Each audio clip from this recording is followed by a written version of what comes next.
Welcome to Conquering Your Clownfish, a podcast dedicated to transforming disabilities into special abilities. I'm your host, Brady Murray. Welcome to the Conquering Your Clownfish podcast. I am delighted to introduce our special guest today. Regina Catto is coming to us from South Carolina, where she resides with her husband, Jason, and their sweet daughter, Harleigh. Regina is a wife, mom, and an unstoppable advocate for her daughter, Harleigh, who is born with Down syndrome. She started a nonprofit in 2023 called Harleigh's Hope, where they send care packages filled with hope and encouragement to expectant or new parents of a child born with Down syndrome. Regina, welcome to the show. Thank you. I'm so happy to be here. I'm so happy to be here as well. It's super exciting to be able to visit with somebody who I share so much in common with in relation to our passion for Down syndrome and advocating for all things Down syndrome. So this is going to be a great conversation. You have a very beautiful story and a unique story for you and Jason. And allow me to preface for our listeners to begin this story, and then I'll allow you to fill in the details. And so Regina and Jason have one child, and they had aspired to have a family for many years and struggled with various infertility challenges until the day that they were blessed to be able to be expecting a child. And that child is Harleigh, this beautiful girl who is now 5, if I'm not mistaken, who happens to have Down syndrome. And Regina, if you could share a little bit more just in those details as to some of those unique life circumstances that were entrusted to you in getting Harleigh into this world and how that's been ever since. Okay. So Jason and I got married. I'm only 21. So we didn't want to start a family right away. We had the 5-year plan, like a lot of people. Those 5 years came and went, and we decided to try to start a family. Upon beginning that journey, we found out that we had some health issues that needed to be resolved. So we worked on that through a fertility specialist and did all the fertility things up to in vitro. And then we just decided they can't really tell us why we're not getting pregnant still. We don't want to spend that much money on that. We're just going to enjoy our life, do our camping thing, travel, do our thing. And probably about 5 years after that decision, the Lord blessed us. I was 39 and spontaneously became pregnant with Harleigh, a miracle beyond my imagination. And I know that now it was all in God's timing that all of that occurred. If you look back over your life as you get older, you can see how the Lord just prepares you for things that are coming when you don't even know it. Yeah, absolutely. And so as you were going through these infertility challenges and just really your desire to be able to bring a child into your life, I'm curious how you managed through that. And just from a mindset standpoint, because it sounds like you had got to a place where you had really accepted that, you know what, we may not have a child in our family in now or into the future. And so walk me through how you managed through that. It was a very lonely time. I may be emotional, and I hate that.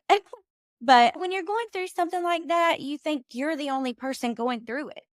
And although now I've learned that so many other people go through infertility and they never talk about it either. So that's part of my story and why I love sharing it, because I want to be here for other people who are going through that and to show them that there is still hope. I leaned on the Lord a whole lot during that time. It was a very dark time. And you go through, I think, the stages of grief because you mourn the child that you wanted to have. And so I was bitter. And then once we decided we'll just go on about life, I don't know, I changed. And that was part of the Lord preparing me for Harleigh too. So my heart changed and Jason's heart changed. And then there was Harleigh. Yeah. Yeah. Do you feel like that time, and you had actually mentioned this a little bit before, but it seems like that time really was a preparation and it was a time of refining. It was a time of opportunity for you to be able to turn your heart towards God and to be able to open your heart to just ultimately being at His mercy, at His will, and having your heart be open to His will on what that might be. Do you feel like that time truly was that preparatory time? Yes, for sure. There's no question about that. And then when so we found out that Harleigh had a 99% chance of having Down syndrome when we were 13 weeks pregnant. And all the things come from physicians and family and other people that you can terminate and you can try again and blah, blah, blah. I knew at 39, this was probably my only chance of pregnancy or having a child. And my exact words were, if the Lord gave me this baby, he's going to give me the strength to take care of her. And so I fought through all of that too. It was a battle in the beginning to just say, no, this is a blessing and I am going to have this child. And I hope that you will support me to all of my family and friends and everybody else. So that was a struggle Yeah. in the beginning. And then, I wanted to enjoy my pregnancy because, again, I knew it was probably my only one. And I went on about life and we enjoyed her and all the feelings of her moving and all the things. And I really just enjoyed my pregnancy. And we talked about this for a long time while we were pregnant, that it's a 99% chance that she's going to have Down syndrome. I did not allow them to do an amniocentesis for diagnosis of Down syndrome because I knew the risk of that and I didn't want to risk my pregnancy. So we went throughout the pregnancy not knowing for sure that she did have Down syndrome and praying that for the best and then preparing our hearts as well in case she did have Down syndrome. So when she came out, I knew it first thing that she did have Down syndrome. And man, we just loved her and it was all gone. Like, we don't even see Down syndrome when we look at Harleigh anymore. She's just a little 5-year-old that takes a little more time to do things, but she does it in her own time. And she's functional and she's healthy, and we can't be any more grateful for that.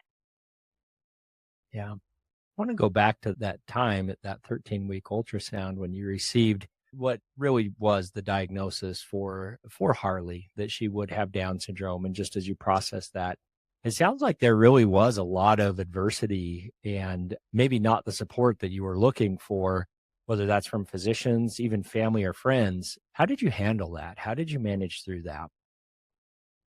I prayed a lot. I leaned on the Lord. I really don't know, and I kept saying then, I don't know how people get through things like this without a relationship with Christ. And I have been in church my whole life and a Christian from a very young age, and I just knew that that's what would get me through. And I did Yeah. have some friends and family who came along and celebrated us and celebrated Harleigh, especially with me being 39.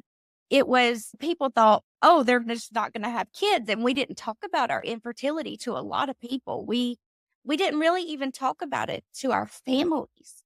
I had a couple of close friends that we talked to about it, but that was it. We hadn't even shared that, and just kept hoping inside. And I would pray also Yeah. before we got pregnant that if the Lord wasn't going to allow me to be a mom, that he would take away the desire of my heart. And it never happened. So then we got Harleigh. Beautiful. Had you had any exposure to Down syndrome prior to Harleigh, Regina? Not in a close relationship. I did have, when I was in nursing school, had a friend who was actually pregnant with a little girl with Down syndrome. I reached out to her in the very beginning when we got the 12-week ultrasound with the possibility of Down syndrome. And also, a girl I grew up with has a niece that has Down syndrome. I reached out to both of those people as soon as we found out that she may have Down syndrome, and they were nothing but encouraging for me.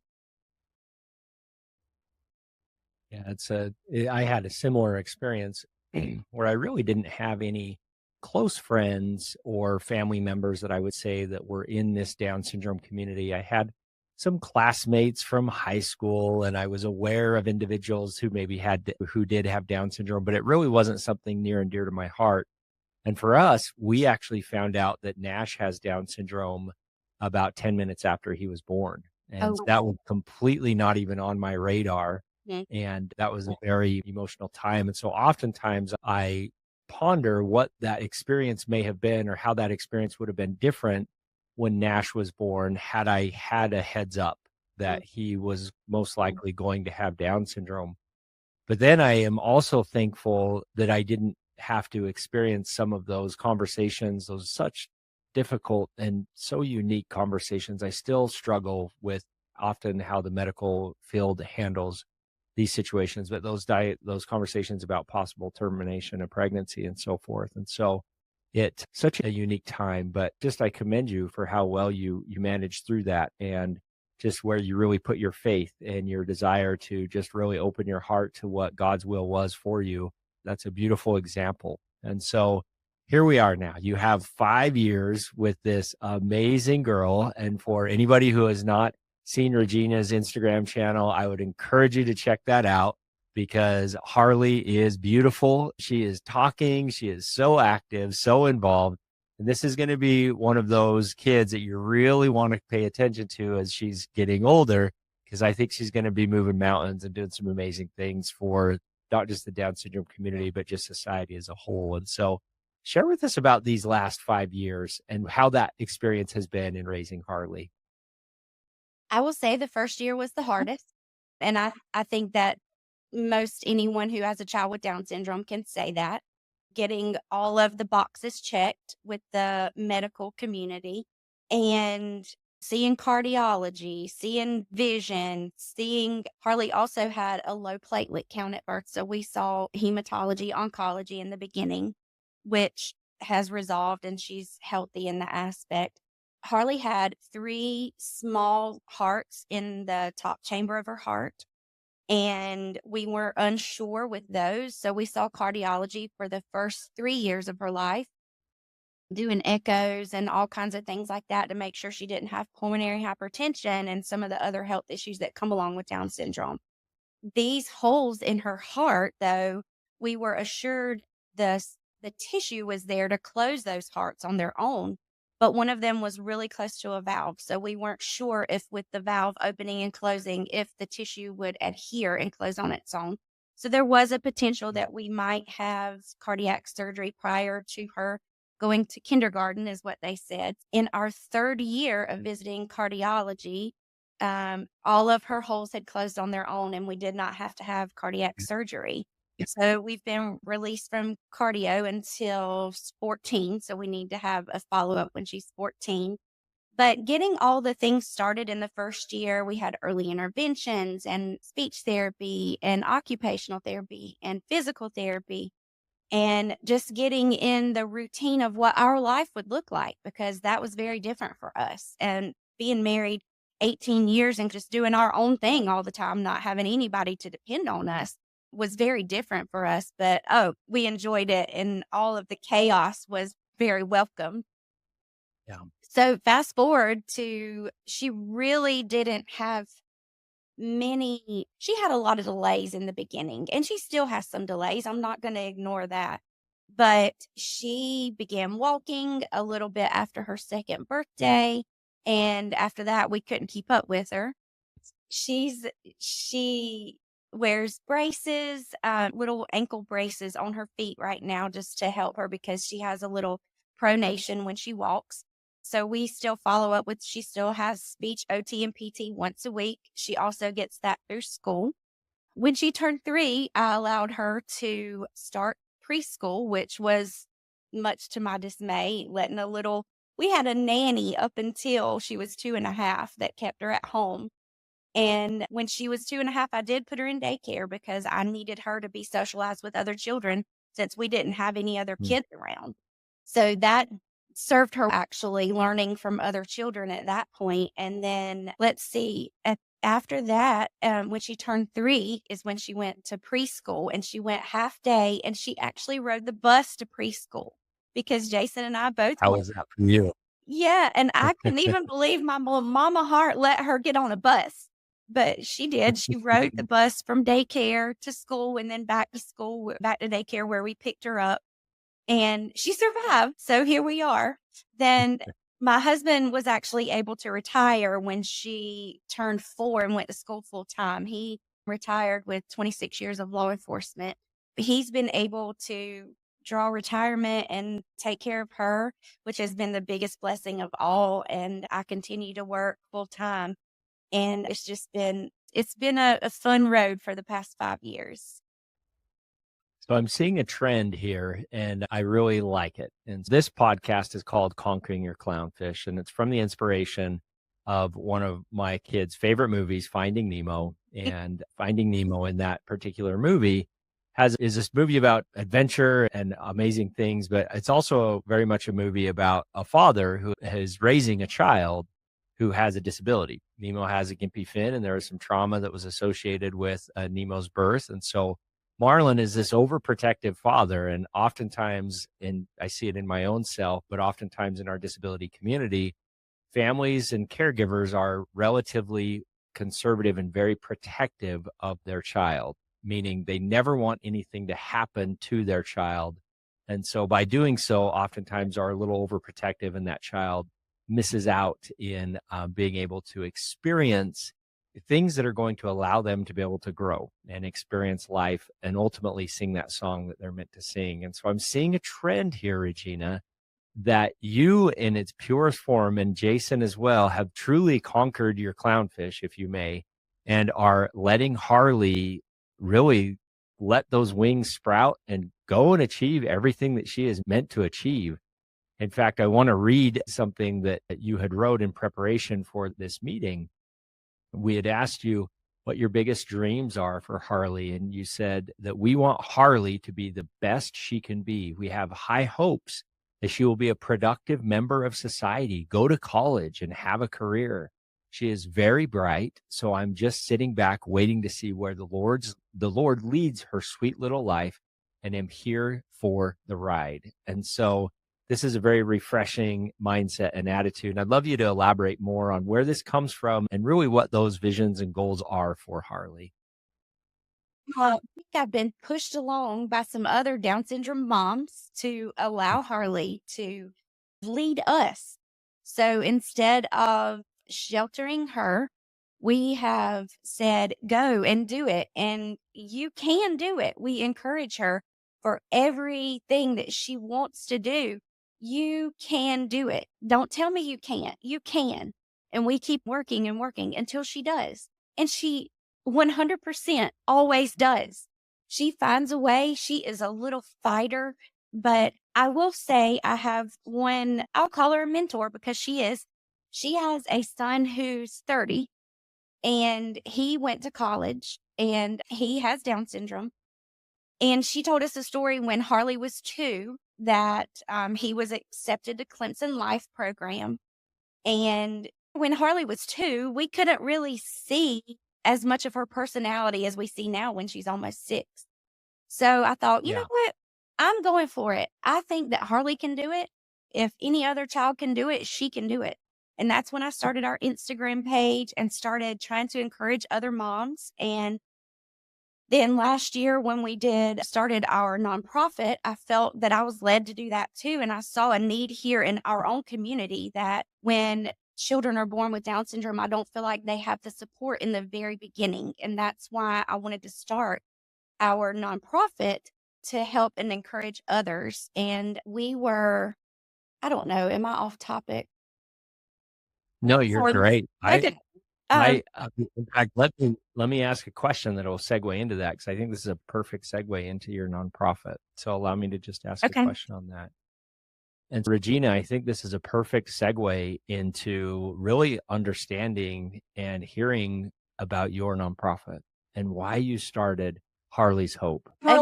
I felt the need and being led to do that, and something in my heart that I guess feeling like I didn't really have the hope and encouragement in the very beginning in my prenatal diagnosis with Harleigh.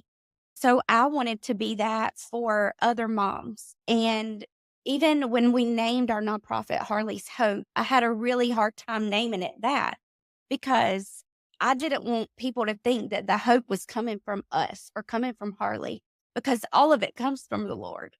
Then we were actually I guess it's been a couple years ago, we were asked to put our story of Harleigh, which goes way back from our infertility all the way up until Harleigh's birth. And I think until she was like 2, I wrote this story to go in a book called Redefining Us. It's a collaboration of, I think, 30 moms that tell their stories about Down syndrome and getting their diagnosis and how they weren't supported in the beginning and how no physician tells them, congratulations. Everyone says, I'm sorry. It's still a baby. It's still something to rejoice. It's joyful. It should be a joyful occasion regardless. There's many children born with diagnosis that we don't even know until years later in life. So Down syndrome, we know right away usually or prior to. But so Yeah. we put our story in that book and then we were asked to be in another book too. And so I have those books that I send in our nonprofit. I was granted permission in the hospital that I work in here locally to place our Harleigh's Hope care packages in the NICU and also in the mother baby floor. Because, like us, we didn't go to NICU when Harleigh was born. She was perfectly healthy. We were 2 days in the hospital. We Yeah. came home. So, our care packages are on both of those floors so that any baby who comes in that hospital that's born with Down syndrome, they can go straight home from the hospital with that hope and encouragement. So we were blessed in that way and then blessed financially that we can also mail care packages to anyone who finds our nonprofit. We're now just on Instagram and through our Harleigh's Ups of Downs that you mentioned earlier, people can find that on the link and request a care package and we mail them to anywhere in the United States. Is such a beautiful service. Thank you for the service that you're providing.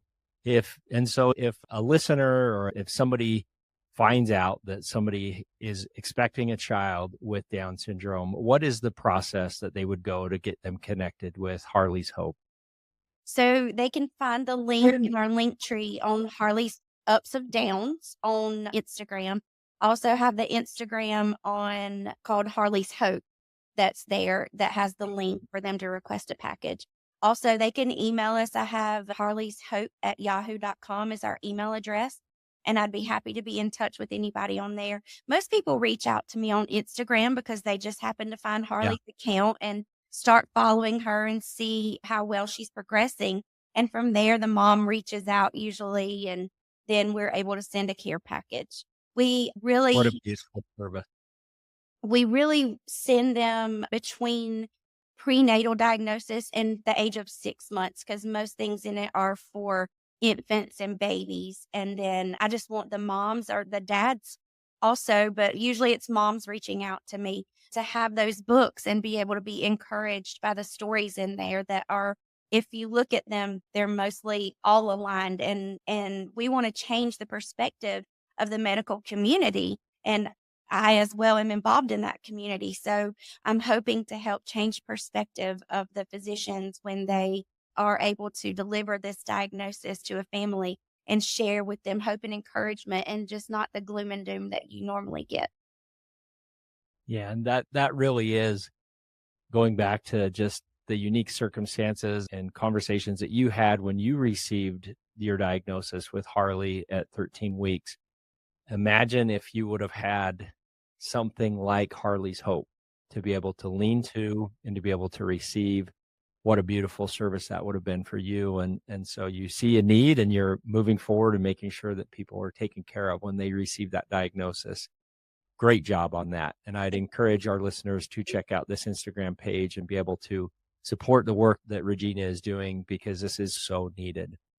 I have one more question before I let you go.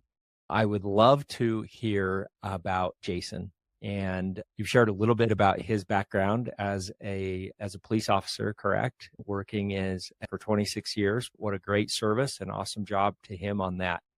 And so I would love to hear his experience with Harleigh and what you feel when you see Harleigh and Jason together.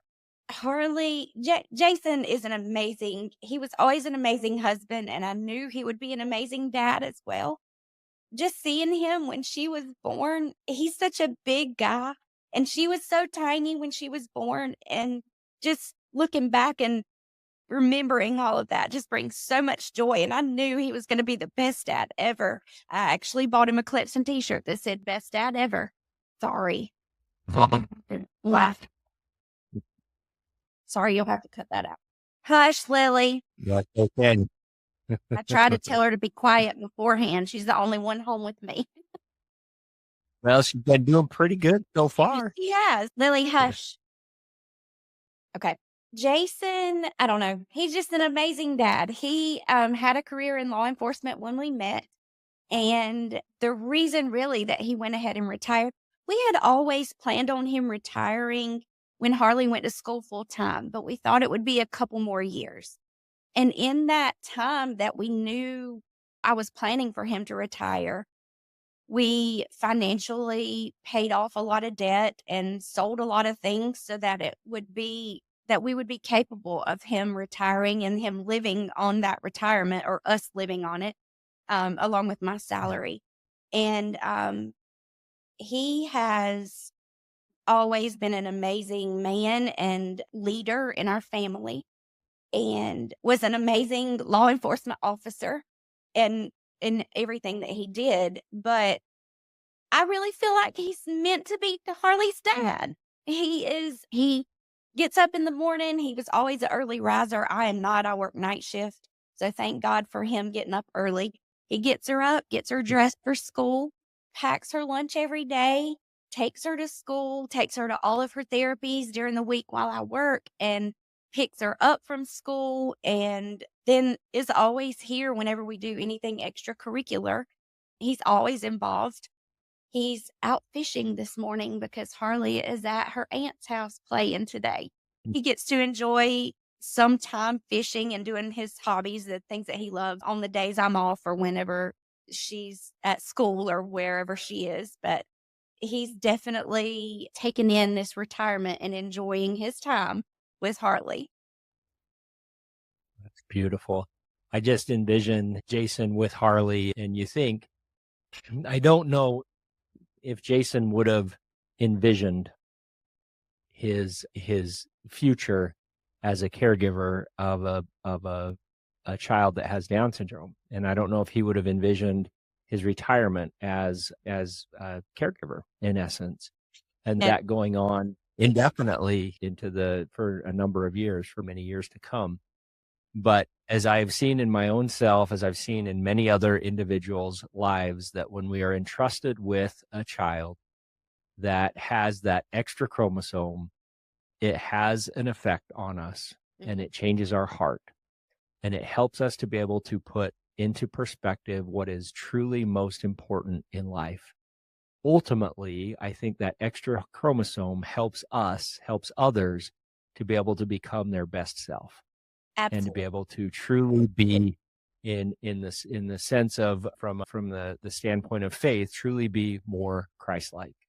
And that's a beautiful thing, a beautiful superpower that these individuals have. And I can clearly see that Harleigh is having a tremendous impact on both you and Jason. And I have no doubt that she's having a tremendous impact on everybody that is associating with her, and she will continue to do so. And so, Regina, thank you so much for being a guest on the show. Thank you for the work and the service that you are putting forth for the Down syndrome community, for us parents that are out there. And thank you again. Thank you so much for having me. Thanks for listening to this episode of Conquering Your Clownfish. If you liked what we discussed on the podcast today and want to continue the conversation, please visit us at conqueringyourclownfish.com. And please don't forget to subscribe.